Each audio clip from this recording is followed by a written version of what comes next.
How's it going, folks? Chris here with another Skyrim character build episode. This time around we're going to take a look at a class setup or a character build that I've put together named Wizard, and as the name suggests, this type of character build is going to be based on the mage type of character. So rather than running around with a weapon and a shield like you would with any sort of warrior class, we're going to be using spells and magic as our primary offensive and defensive tools. I've labelled the difficulty of this class or character build as moderate because it can be a little bit more difficult in that you haven't got heavy armour and a weapon and a shield to protect yourself in those combat situations. But on the other hand, you do have these magical spells where you can take out enemies from quite a distance away, especially with spells like flames or firebolts. So if you're looking to run this sort of character build from the start of the game, there's basically two races you might want to consider. Both of them are elf-based races. You've got the choice of either the High Elves or the Dark Elves. The main advantage of the High Elves is they have a plus 50 magic ability right from the start, and plus 5 in alteration, conjuration, destruction, enchanting and restoration. On the other hand, you've got the Dark Elves, which can resist fire by 50%. And their initial skill bonus is a plus 10 in destruction, which is going to be one of the main skills we're going to be using as part of this wizard class. So basically it's up to you which race you go with, the High Elves or the Dark Elves. But if you're already halfway through the game and you fancy switching over to a mage type class, any of the classes really can be converted into a mage. We've got the Guardian Stones, which can help you level up in your various types of character.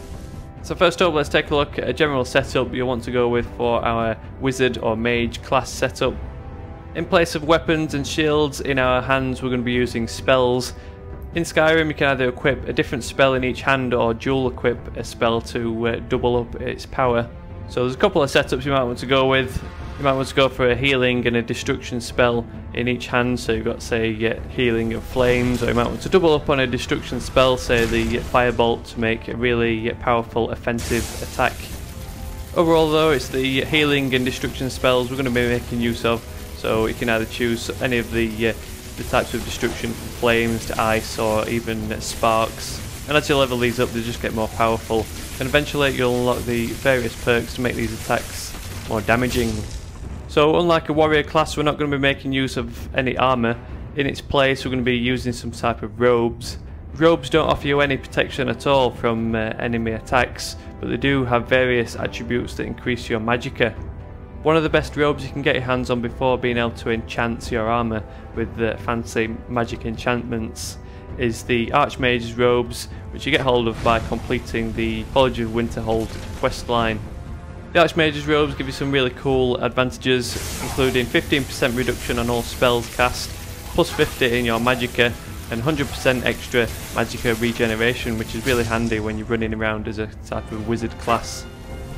So if you've tried out this kind of character build and you've decided to go ahead with it for the duration of your gameplay, here's a couple of attributes and skills you'll want to level up throughout your leveling process to make the most of this kind of character build. So being a magic based class setup, we'll really want to increase our magicka as much as possible throughout those levels. So it's definitely worth increasing your magicka skills on almost all leveling up opportunities, especially throughout the early levels. The more magicka you have in your little magicka bar, the more spells you can cast and the longer the duration they can last for. Next up, because we're only using some kind of robes which don't offer very much protection at all, we'll really want to increase our health just so we're not susceptible to those one-hit kills. Then finally, the least most important attribute for our wizard class is stamina. We don't really need stamina to make any attacks because we're not wielding any weapons, but it's handy just to level it up every now and again, just so you can sprint for those longer distances and carry more objects. So if you're looking to maximise this kind of wizard class, here's the 4 skills from the leveling up constellations you'll want to look at increasing throughout your levels. The main 2 skills you'll want to increase are your destruction and restoration skills. Basically all your offensive spells are found under the destruction skill tree, and as you increase these they just generally get more powerful. Secondly, the restoration tree is where you find all your healing spells, and as you increase this skill tree, your healings just get more powerful and regenerate your health faster. Once you've maxed out these 2 skill trees, you might want to then move on to either enchanting or conjuration. Enchanting can be handy just to level up so you can then enchant some fancy dragonplate armour to replace your Archmage's robes. In the early days, robes are generally better than armour because you get those extra magic-based attributes or benefits. The only downside is they don't offer any protection. So to get the best of both worlds, level up your enchanting skill tree so then you can enchant some fancy armour and have both awesome magic skills and protection from your armour. Then finally, another magic-based skill tree you might want to level up is your conjuration, just in case you wanted to call upon any dead bodies to fight alongside you. So that's it for my wizard class setup or character build in Skyrim.